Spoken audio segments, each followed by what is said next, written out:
I want to do something a little different on today's show. Usually we are looking for the latest news and rumors and things like that, but when you sign a $180 million quarterback, there's going to be a trickle-down effect. So it kind of got me thinking and wondering, who benefits the most from Kirk Cousins signing with the Falcons?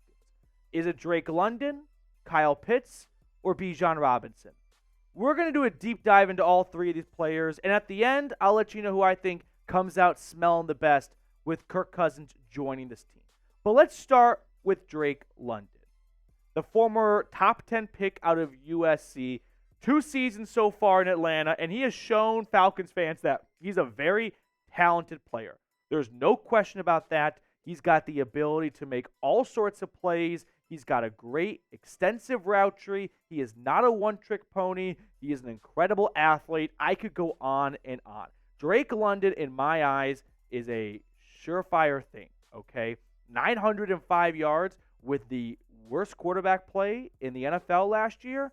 Just imagine what he'd have with mid-quarterback play. 16th, 17th, 18th overall quarterback play. Now, what I wanted to do here was look a little bit deeper, though. So I looked at Drake London's receiving depth from last season. And I know we're getting in the weeds, but stick with me. I'm going to land this plane. Last year, with a combination of Taylor Heineke and Desmond Ridder, Drake London was targeted 18 times, 20-plus yards down the field. He hauled in 10 of those for 280 yards. Holding in a little over 50% of 10-plus shot, 20-plus yard shots is pretty par for the course, if not even a little above average. But just 18 targets. And then you look at the medium, too. 34 targets, 20 receptions for 337 yards. And most of his production came very close to the line of scrimmage, right? 49 targets for 34 receptions and 266 yards from 0 to 9 yards. So it kind of got me wondering, is this what Atlanta sort of expected / had a role carved out for Drake London? I mean, go back to 2021 when he was coming out of USC. He had 23 targets of 20-plus yards. And the whole goal here is when you go to the NFL, everyone around you is better. You're going to have a better quarterback. So if you can get 456 yards in college from 20-plus yard throws, just imagine what you can do with an NFL quarterback. And unfortunately for London, that really hasn't happened yet.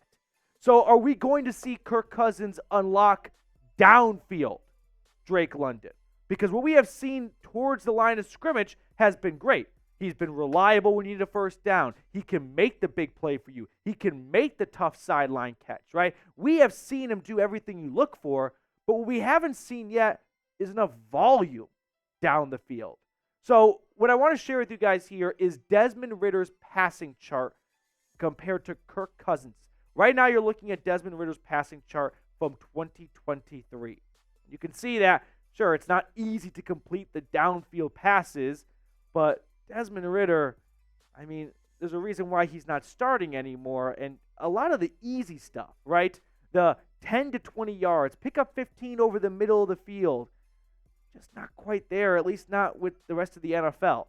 Now I want to share with you guys Kirk Cousins 2022. I went back 2 years ago because he only played half of last year, so it didn't seem right to only do 8 games. Look what Kirk Cousins was able to do over the middle of the field, right? And that's where Drake London has been making his money, and he's been doing it with bad quarterback play. Now you add in a much better quarterback and a quarterback that even down the field, sure, Kirk Cousins is no perfect quarterback, but he's a hell of a lot better of a deep thrower than Desmond Ridder is, especially with the decision-making and the accuracy element added to it. So what do I expect out of Drake London this year? I think he's going to go over 1,000 yards for the first time in his career, and I think he's going to clear it by a good margin. Give him 80 grabs, 6-7 touchdowns. I think this is a good neighborhood, a good zip code to put Drake London in for his first season with Kirk Cousins.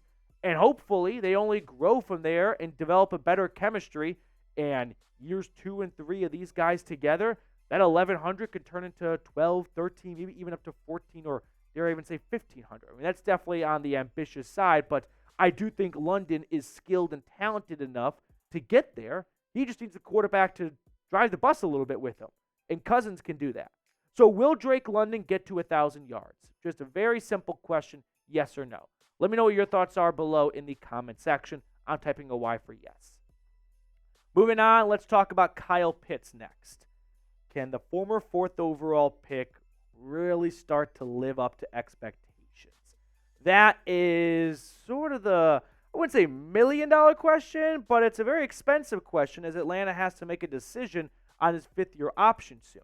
And we'll talk about Pitts in just a second here, but today's show is sponsored by Game Time. Spring is here, which means we have baseball games, we've got playoff basketball soon, March Madness, hockey, all that good stuff, and you shouldn't have to miss out on any of the action because of ticket prices. With Game Time, you can get killer last-minute deals and all-in prices for all the big events. I love that Game Time, by the way, gives you a view of your seat before you purchase your ticket, so there are no surprises when you show up. Plus, we all know hidden fees suck, but Game Time gives you an all-in price option, so you really know how much the tickets are going to cost. It's the best place to find last-minute seats. Download the Game Time app, create an account, and use code CHATSPORTS for $20 off your first purchase. Terms apply, but again, create an account and redeem code CHAT SPORTS for $20 off. Download Game Time today. Last minute tickets, lowest price guaranteed. Don't worry, I love you all, so I put all that information in the comments and description of today's video. Let's take a little, look at Kyle Pitts' career from afar here. Just his stats through 3 seasons where, unfortunately, 2022 was cut short due to a knee injury, but had a really strong rookie year, 1,000 yards. However, the touchdowns, that is the missing piece of the puzzle, right? That's the head scratcher.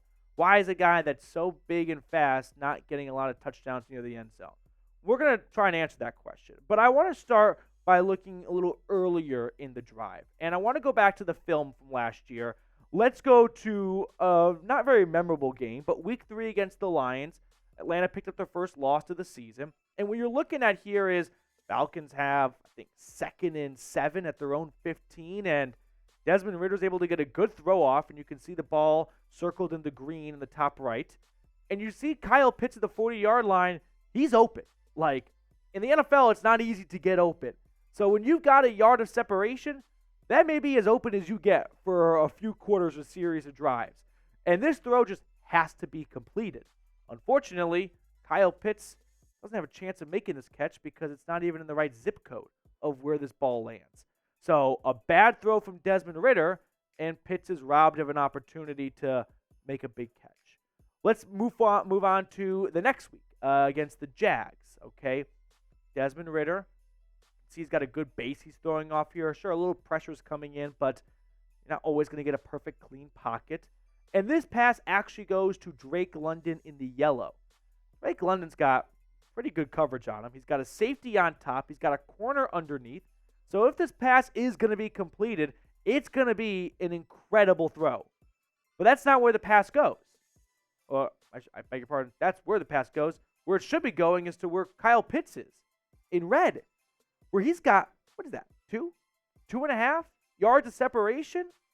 So if you're out there saying Kyle Pitts sucks, well, he doesn't suck at getting open.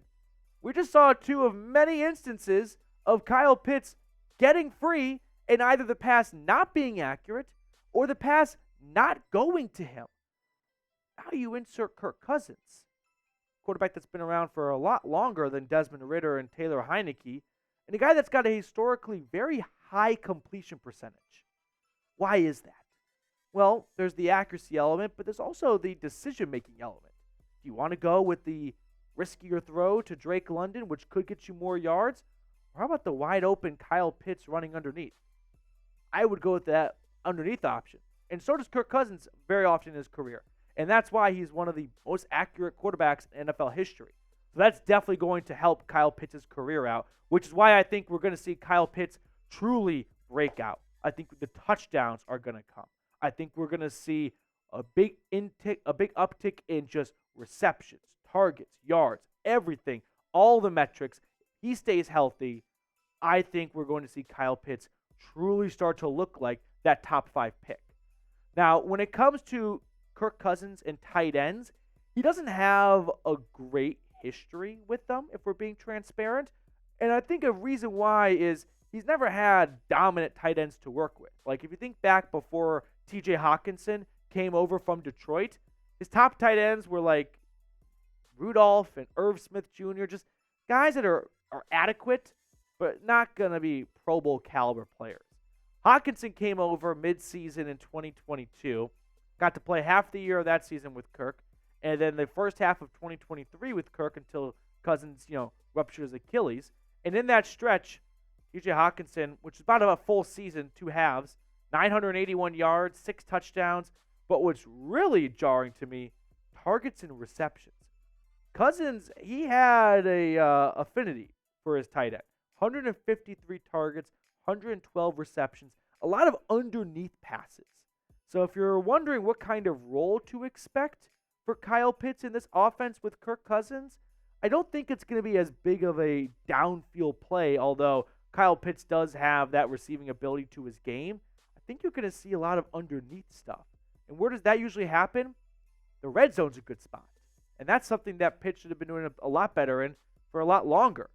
So what I did here is I looked at Kirk Cousins' red zone stats in 2022 with the Minnesota Vikings, and I compared them to Desmond Ridder's career red zone stats, which is, I think, almost the same amount of games compared, when you take into account Ridder played the last 4 of 2022, and he missed a couple of games this year. And you can see that, I'm not trying to, just dunk on Ridder, but it's not even a fair competition. Cousins has 23 red zone touchdown passes in the 2022 season. Ridder in his career, similar amount of games, half, 10. Interceptions, favor Cousins. Fumbles, favor Cousins. So if you're looking for a quarterback that's going to play well in the red zone, at least better than what Kyle Pitts has had to deal with the last 2 years, Kirk Cousins is your guy for that. In fact, it's very just pathetic, to be honest with you. Pitts last year had 5 targets in the red zone. I don't know if it's a violation of the Geneva Convention, but it's definitely something the League of Nations would have been upset about. 14 yards. 3 grabs. Those numbers are going to go up. And we saw that with TJ Hawkinson. Again, Kirk's not a perfect quarterback. In the playoff loss to the Giants, what did he do on 4th down when he had to get a first down? He checked it down to TJ Hawkinson.